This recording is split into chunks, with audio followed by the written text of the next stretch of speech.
In this video, I'm going to show you guys how to avoid overpaying for a property in South Africa. Whether it's a primary residence or an investment property, we want to get the best bang for our buck because we are South Africans. With that said, I'm going to show you guys a super simple tip that you can start using to make sure that you don't overpay for a property.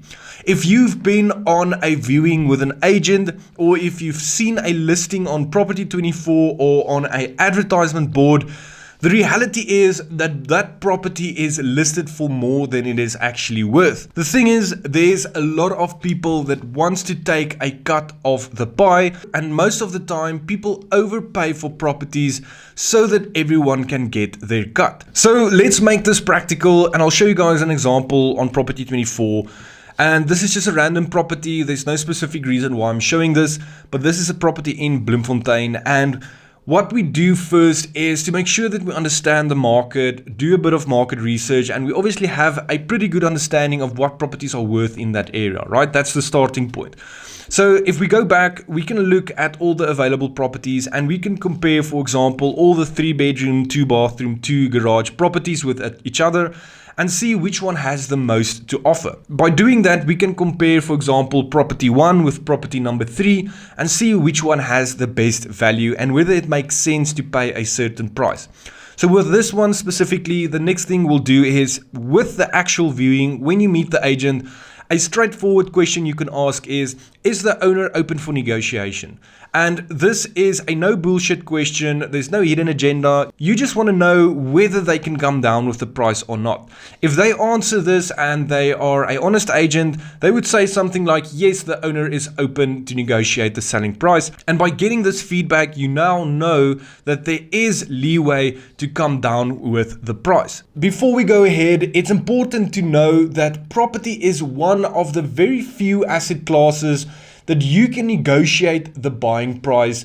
And this is so powerful because it ends up helping us as the investors or the buyer to save money in the long and the short term. Just because it's listed for a certain amount doesn't mean we are going to pay that amount. If you've watched this channel, you know that I always make lower offers. With that said, the next thing that is very important is going to be a TPN report. This is a paid report that you can download. I think it's 45 Rand. And this is a report that I use on every single property that I want to make an offer on. It shows me all the relevant information that I need, and it gives me estimates on what properties is actually worth. So I'll scroll down to the part where it shows property value, and it gives us estimated value, property low, and market high.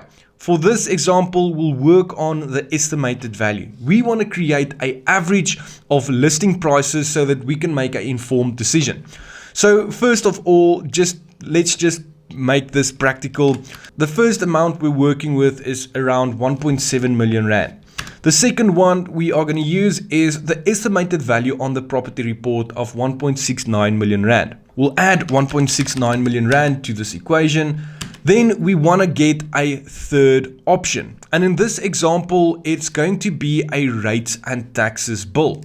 So I had to play around a bit to find this rates and taxes bill, but you'll see there's a part where it shows property value, which is 1.3 million Rand. The municipal valuations is normally very low compared to what the property is actually worth because they never actually value the property. But this is a great way to get an entry price of a property to start with. So we'll add 1.3 million Rand here as well. And what we'll do next is to create an average, and we simply divide it with 3 to get an average purchase price of this property. This brings us to 1.566 million Rand, which is a pretty decent discount compared to the initial listing price of 1.7 million Rand. By doing this, you can quickly figure out whether a property is accurately valued or not. This is by no means the only thing that you have to do. This is just a starting point. Another thing I want to show you is on the TPN report, there's a part that says comparable sales. And this will actually show you the sales that happened in that exact area and what people paid for those properties. This is a great way to compare listing prices because it will actually show you what the properties were sold for instead of what they were listed for. By using this information, you can accurately determine whether the properties in that area is correctly valued.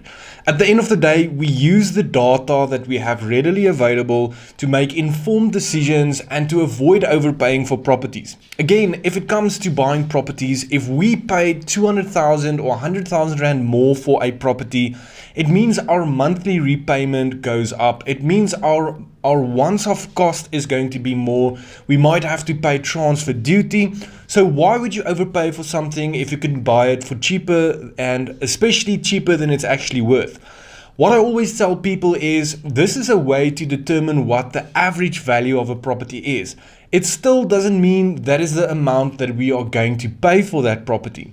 Above determining the actual value, I always go ahead and make an even lower offer. This is a great way to buy properties at massive discounts, and I usually deduct an additional 10% from the average value that I created using this simple trick. So in this example, if we saw the property was 1.56 million Rand, we will actually go and make a 10% lower offer on that price as well.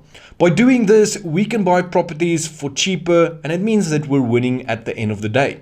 If this video was beneficial, give it a thumbs up and let me know what you would like to see next.